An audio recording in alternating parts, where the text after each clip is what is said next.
where we will see lots of familiar faces from our own state key industry, and we will be hearing about their journey, their experiences, and their views on digital marketing. And to top it all, it will be followed by a very practical session of digital marketing workshop, where you will learn and work on your online presence at the same time. So let's get ready with the pen and paper. So yes, I welcome all of you to this digital marketing workshop, and not a formal workshop, but an informal one where I think everybody can sit and relax and listen to the panelists discuss on digital marketing. We have a mix of people here. It's not your usual digital marketing workshop, but we have Theye, we have Tuinali, we have Lezo, and we have Nunglen here. From the Nunglen show, yes. To share about their journey and all the stories on digital marketing. It's my honor to introduce Dr. Theye, aka Mekla Mama, tireless advocate for the revival of Naga textiles, indigenous feminist, doting mother, poet, academic, and a dear friend. She has used her digital platform to inspire a lot of young people, young women, to embrace their cultural identities. She's a champion of sustainability, promotes indigenous textiles, and supports women entrepreneurs, which is why when I mentioned this to her, she jumped at the opportunity. She was more than happy to discuss, to come here and share her journey with us. And I trust we will be able to hear and learn from her.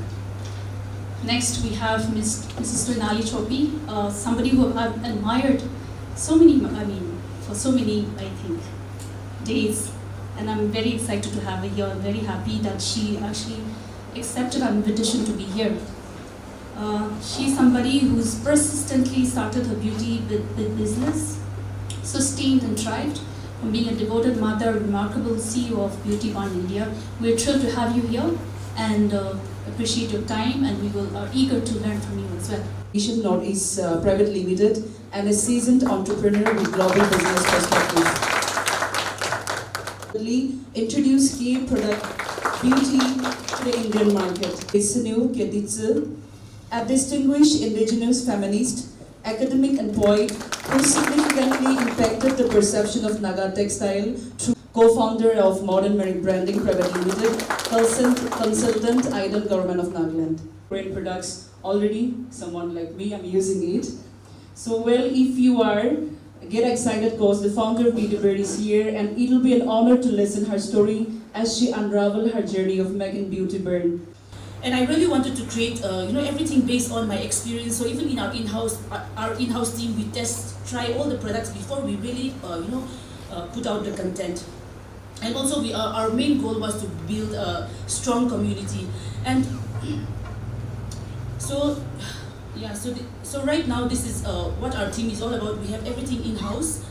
Anyways, so today we are going to, so as I was looking at today's topic, like boosting your business and doing your social media campaigns, there are so many, I think you know that there are so many digital social media channels, from Pinterest, LinkedIn, Facebook, Instagram, Snapchat and Twitter. So initially in 2016-17, when I was starting out, I thought to be everywhere is good. So like I was doing, Pinterest, LinkedIn, Facebook, and I was doing various channels. But then I realized that it's very important to focus on one platform. So that's where I decided to focus on Instagram as the main channel for growth. And I think if any of you here are doing business or you want to start, I think Instagram is the best platform. And even though over the years we have stacked up on so many channels for marketing, Instagram continues to be our main channel for growth and engaging with our audience.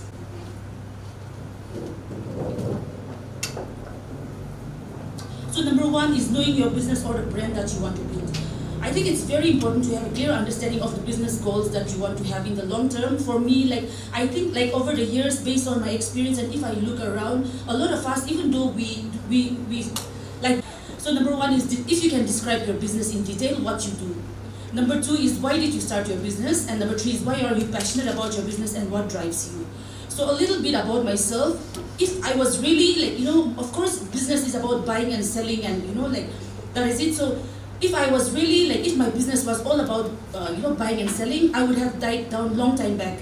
But for me, when I wrote down this, when I sat down and reflected on these questions, I really thought about where I want to be in the next 5 to 6 years. And business should be more than selling and buying, if you want to have a long-term, if you have long-term goals.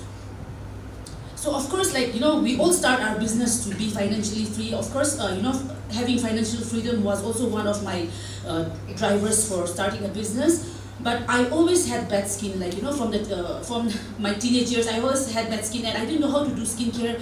I was always confused, so I was really passionate. So this was the things that I journaled. So I was really passionate about understanding the skin and also helping people and educating them on skincare. Niche means there are various categories like beauty and fashion, travel, health and fitness, so many categories that we have. I think niching down is so important, as most marketers say that the riches are in the niches. When you focus on the niche market, you can really differentiate from your competitors and establish yourself as an expert in that area. She's a very niche content. She creates very niche content only on McClass. So people who are looking for McClass, they always come to our platform to check out the content.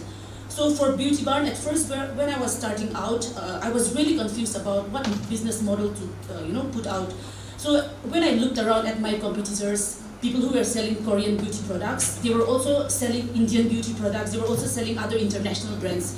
So I was really questioning, what should I do? Should I add more brands? Should I, because sometimes we look at our competitors and also we think that we should do what everyone is doing. But eventually I decided to niche down on K-beauty, and that's where we build our business model.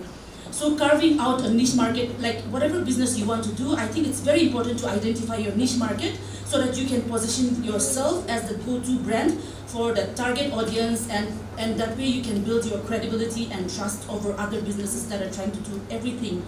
And if you are starting out, if you are starting out, it's always good to focus on one niche and then stack up as you move forward. So the third thing is the customer persona. We marketers, we do a lot of customer persona. We do a lot of this, but now over the years, initially when I was starting out, I used to write a lot of this, but over the years, it's become so familiar that I don't have to write. It's become easy. But I think it's very important to, when you are doing a niche market or whenever you are going to craft a content, we all know that there's so much competition out there and everyone is almost doing the same business. So what's going to make you stand out is how can you communicate your message to that customer that you want to, them to buy from you, right? So it's very important to identify your customer persona. Who do you want to serve? Who are your customers? I'm going to share with you, you can also just, take this photo, because at the end, I'm going to share with you how to craft a message based on your customer persona. So, who do you want to serve? Who are your customers and what do they do? You can just even give a name, Daniel or someone, and then their age group of maybe 20, it's a student, depending on your product and the services that you want to target. And then especially this is the most important question in marketing, that is what keeps your customers up at night? What are their pains, fears, frustrations and desires?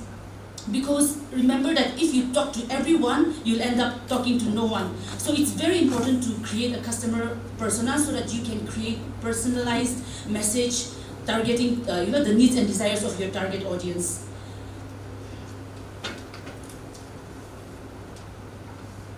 So once you have identified your niche market, once you have identified your customer persona, you have built the list for your who you are targeting. The third is your products. What are your products?